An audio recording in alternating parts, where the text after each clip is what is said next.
Hello and welcome to my YouTube channel let's make GS easy. आशा करती हूँ आप सभी अच्छे होंगे और करते हैं शुरुआत एक नए अध्याय जीएस के की स्टार्टिंग की कि किस तरह से जीएस को आसान तरीके से पढ़ा जा सकता है। तो अब मैं आप लोगों को बताऊंगी वो तरीके अपनी इस फर्स्ट वीडियो में जिसकी वजह से आपको जीएस जो है अब टफ सब्जेक्ट नहीं लगेगा और एक बहुत ही आसान सब्जेक्ट लगने वाला है। तो आइए स्टार्टिंग करते हैं कि किस तरह से हम इसको पढ़ेंगे, किस तरह से हमारा जो ईच एंड एवरी सब्जेक्ट है वो इंटरलिंक है एक दूसरे से। जैसे कि आप सभी लोग जो भी खास तौर से स्पेशली जो तैयारी करने जा रहे हैं, अगर आप जीरो से भी तैयारी कर रहे हैं तो it will definitely help you. Okay, so now we are starting. देखिए, जीएस के जो मेन सब्जेक्ट होते हैं, सबसे पहले तो आप लोग लेंगे ज्योग्राफी। इनका नेक्स्ट वीडियो में मैं बताऊंगी आपको कि किस किस तरह से किस सब्जेक्ट को डिवाइड करके पढ़ाया जा सकता है। फिलहाल जो जो सब्जेक्ट है इसमें मैं वो अभी आपको बताने जा रही हूँ। Geography, history, polity, environment and ecology,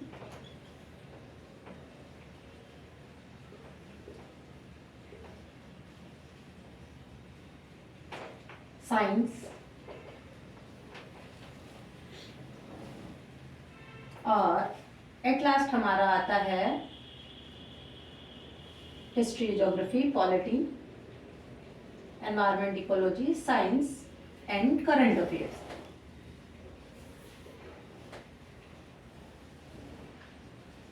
अब देखिए कैसे आप इन सबसे सारे सब्जेक्ट को इंटरलिंक करके पढ़ सकते हैं। जैसे कि मैंने बताया, आपको छोटा सा डिस्क्रिप्शन दूंगी मैं। Geography is the mother of every subject. आप सोचेंगे कि मैम ऐसा क्यों बोल रही हैं, तो मैं आपको बता दूं कि हमारी हिस्ट्री, पॉलिटी, एनवायरनमेंट, इन तीनों सब्जेक्ट के लिए, खासतौर से हिस्ट्री पॉलिटी के लिए तो खासतौर से ही हमारी ज्योग्राफी रिस्पॉन्सिबल है।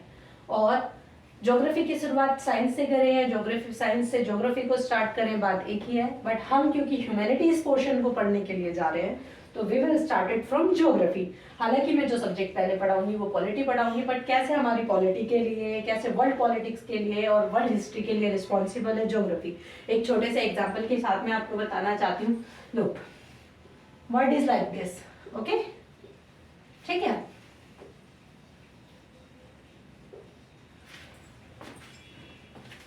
वर्ड जो है it will seems like this.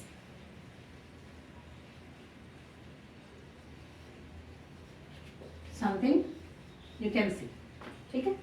So you will found it क्या अर्थ जो है उसका एक अपना अलग ही फिजिकल कंडीशन है। 23 डिग्री एंड हाफ पर क्या है, ये टिल्टेड है। ओके, यहाँ तक आपको समझ आया होगा। आप बोलेंगे कि पॉलिटी पढ़ाएंगी और उसके बाद में ज्योग्राफी पढ़ा रही है, तो इसमें इसका रोल कैसे है? बिल्कुल इसी का रोल है।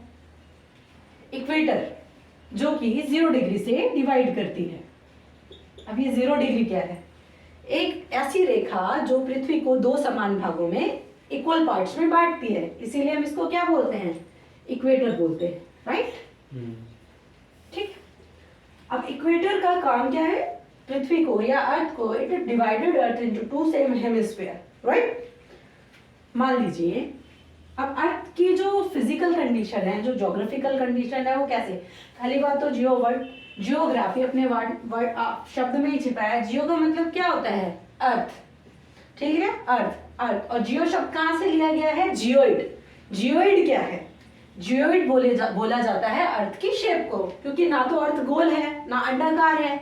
इसके बारे में अलग अलग डेफिनेशन दी गई है, इसीलिए ना तो इसको गोल बोल सकते हैं ना अंडाकार बोल सकते हैं। इसको अपने आप में क्या है, यूनिक टर्मिनोलॉजी दी गई है, जियोइड। तो जियोग्राफी शब्द की जो उत्पत्ति हुई है वो किससे हुई है? Geoid, right? तो अर्थ की जो शेप मानी जाती है वो जियोइड मानी जाती है। अब इसमें रिस्पॉन्सिबल फैक्टर कैसे हैं? मान लीजिए कि ये आपका सन है और आपको पता ही होगा कि किस तरह से अर्थ क्या करती है? रोटेट करती है, रेवोल्यूशन करती है। 6th क्लास की ज्योग्राफी में आप लोगों ने पढ़ा ही होगा। तो when earth rotate on its axis, जब ये अपना एक चक्कर पूरा करती है, इट्स टेक 24 आवर्स, राइट? तो इसको बोलते हैं हम रोटेशन या फिर घूर्णन। रोटेशन या फिर घूर्णन। इसके बारे में भी सभी को पता होगा कि इसकी वजह से क्या फॉर्म होते हैं, डे और नाइट। ओके, तो यहां से शुरू हुआ। दूसरी चीज होती है रिवोल्यूशन। मान लीजिए ये सन है, अब मैंने बोला था कि अर्थ इस तरह से 23.5 डिग्री टिल्टेड है अपने एक्सिस पे, ठीक है। एक्सिस क्या होता है, जहां पर अर्थ टिकी हुई है, जो पोर्शन टिका हुआ है मेन, उसको बोला जाता है एक्सिस। इस तरह से इसने एक चक्कर पूरा किया, तो ये क्या हुआ, ये आपका हुआ रोटेशन। और इसी तरह से रोटेट करते हुए, राइट, इसी तरह से रोटेट करते हुए जब अर्थ अपना एक चक्कर पूरा करती है, दिस इज कॉल्ड रिवोल्यूशन और परिक्रमा। ओके, रिवोल्यूशन या फिर परिक्रमा। हो, यहां तक समझ आया होगा। परिक्रमा जो है वो फैक्टर है किस चीज का, रीजन है। परिक्रमा के कारण क्या होता है, परिक्रमा के कॉजेस सीजन्स, परिक्रमा कॉजेस या रेवोल्यूशन कॉजेस सीजन्स। ओके, सो आशा करती हूँ यहाँ तक आप सभी को समझ आया होगा। अब आगे चलते हैं, रोटेशन से दिन रात, ठीक है। हाँ जी, तो इस तरह से क्या हुआ, आगे बढ़ते हैं इस क्लास की तरफ। देखिए, अब जैसे ये सन है, मैंने बोला अर्थ जो है वो टिल्टेड है 23.5 डिग्री, राइट। अब ये जो सनलाइट है, अब वो रोटेट कर रही है, इस बात को आप ध्यान रखिए। जो किसका कारण बनता है, डे और नाइट का। जब अर्थ का ये वाला एरिया उधर है तो इधर डे हो गया, उधर नाइट हो गया। जब वो उधर है तो उधर डे हो गया, इधर नाइट हो गया। सिंपल सा लॉजिक है इसमें। अगर कोई डाउट हो यहाँ तक तो आप मुझे कमेंट पे बता सकते हैं, मैं उसको क्लियर करूंगी for sure in next class. Okay, बाकी हम इन डेप्थ इसको ज्योग्राफी में पढ़ाएंगे, क्योंकि मैंने आपको बोला कि अभी मैं पॉलिटी और हिस्ट्री स्टार्ट करूंगी, तो आपस में इनका इंटरलिंक होना बहुत जरूरी है। तो आपको मैं थोड़ा सा बता रही हूँ इसके बारे में, इन डेप्थ अभी हम नहीं चलेंगे। तो यहाँ हुआ, मान लीजिए सन की लाइट पड़ रही है अर्थ सरफेस पे इस तरह से, तो यू विल फाइंड कि जो सन रेज है वो क्या होती जा रही है, एक्सपेंड करती जा रही है, यानी उनका डिस्टेंस क्या है, अर्थ से बढ़ता जा रहा है। और आप नोटिस करेंगे कि इक्वेटर पे वो डिस्टेंस सबसे कम है, और सबसे कम होने के कारण इस डिस्टेंस पे क्या होगा, सनलाइट ज्यादा पड़ेगी तो ज्यादा क्या होगा, हीट होगी।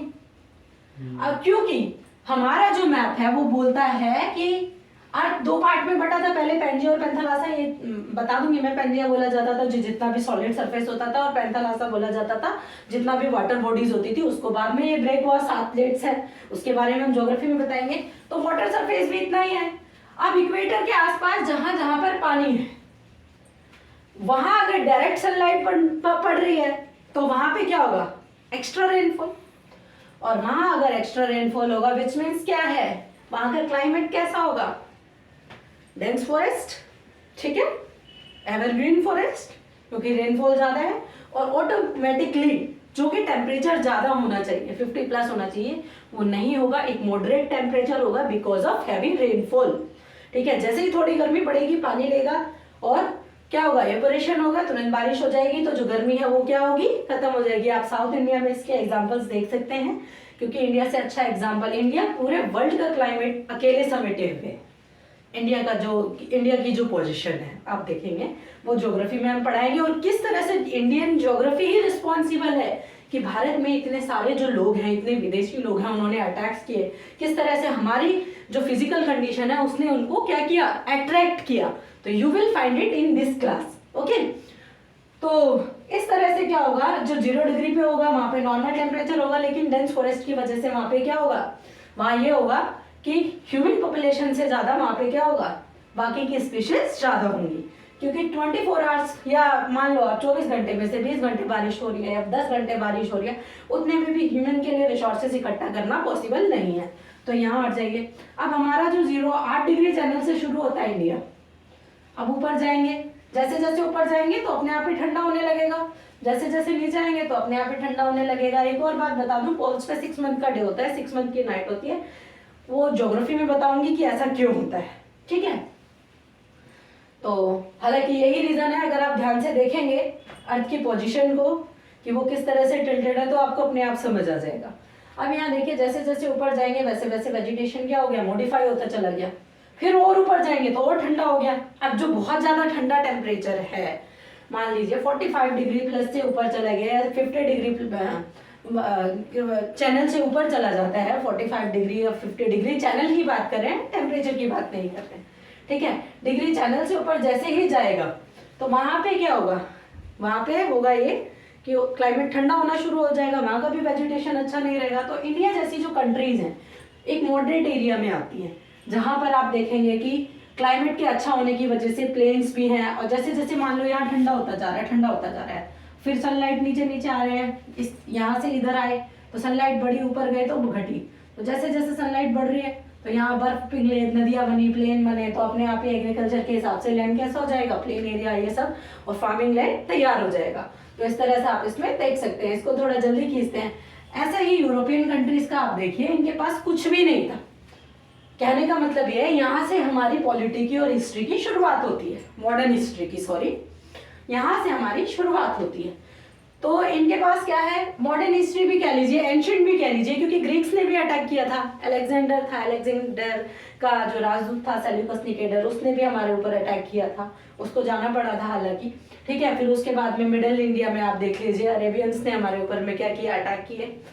क्यों, तो उसका कारण क्या था, हमारी वेजिटेशन उनको अट्रैक्ट करती रही है शुरू से। इंडिया ने क्यों कभी किसी के ऊपर अटैक नहीं किया, क्योंकि हमें नीड ही नहीं थी, हमारे पास सब कुछ था पहले से, ठीक है। तो इन यूरोपियन कंट्रीज ने क्या किया, धीरे धीरे इनके पास है ना कुछ भी नहीं था, लेकिन आगे चल के आप देखेंगे कि इनके हाथ में धीरे धीरे टेक्नोलॉजी लग जाएगी, ये बुद्धिजीवी निकल आ जाएंगे, जिस टेक्नोलॉजी का इस्तेमाल ये कोलोनलाइजेशन और किसके लिए करेंगे, इंपीरियलिज्म के लिए करेंगे, साम्राज्यवाद और उपनिवेशवाद, यानी कि अपने जो सीमाएं हैं उनमें विस्तार करेंगे, और जो अपना मतलब रूल है उसको एक्सपेंड करने में करेंगे। हालांकि शुरू में ये ट्रेडर बन के जाते हैं, बाद में ये क्या करते हैं, उनको अपनी कॉलोनी बना लेते हैं, ठीक है।